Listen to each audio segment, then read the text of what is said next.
And the reality is, perfectionism is not realistic.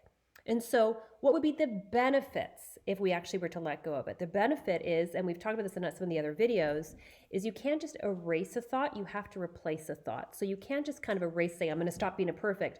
You have to replace it with. And the replacement is replacing perfectionism with excellence. I'm going to strive for excellence. I can control striving for excellence. I cannot control the output, but I can control my input.